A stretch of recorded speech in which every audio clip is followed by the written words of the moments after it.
especially floating, but it's swimming, just swimming in general. But it kind of like relaxes you and allows you to, for me, takes your mind, to a more relaxed state.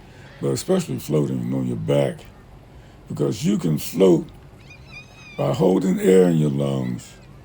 You can float with very little movement, just a little light kick, and you really don't even need your arms or hands, just a light kick.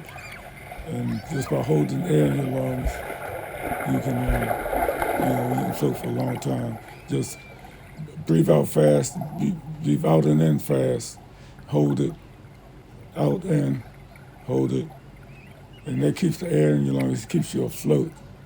And by doing that with a little bit of light kick, you can float for a long time on your back. It's very peaceful and relaxing.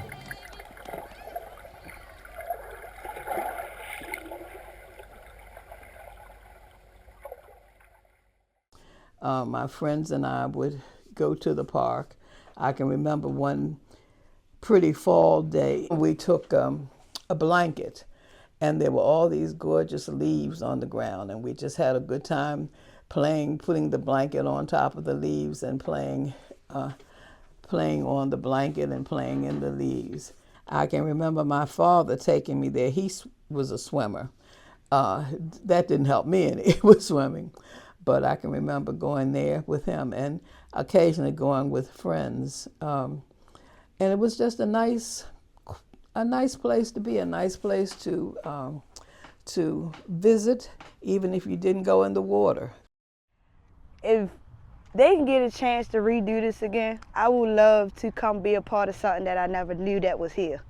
Like, I'm only 25, I've been here most of my life, and I never knew this was a pool here. It was a nice, clean place. Lifeguards and attendants in the changing room. So it was just a good place to be. Of course, it was segregated. It was a little small, I believe, than the pool, what they call pool number 1, which was the white pool. But it was nice. The area we lived in was segregated. At the time when I lived in Baltimore City, as a child and as a young person, blacks were not living any further than Fulton Avenue. And we lived on Druid Avenue, and blacks were not living any further than Madison Avenue, going in that direction. I didn't know it was here, and it's exciting to see it.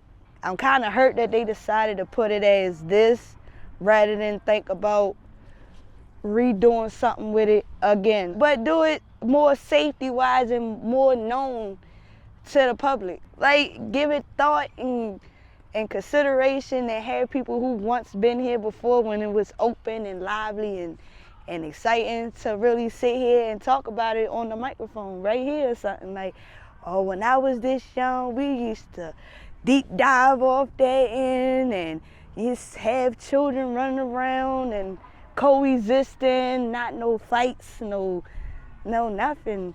Like, it's exciting to know, and I want to hear about it from people who've been here. I would like to see it in my mind and picture it as you describe me, what history you have here. I don't think any of us were really swimmers. Many blacks don't have the opportunity to learn to swim.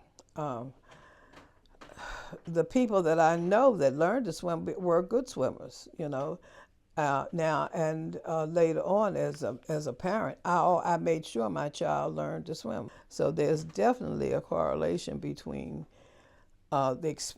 having someone to teach you and the fact that you didn't have someone to teach you. So that, and that was due, I think, a lot, as I said before, to segregation.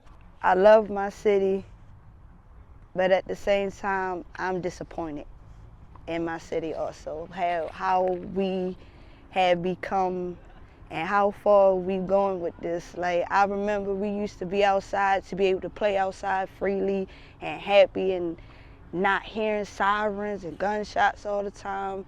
We get to go outside without parents being worried about us peeping their head out every time. I'm used to being free outside in my city. Now I can't be free in my city no more. I gotta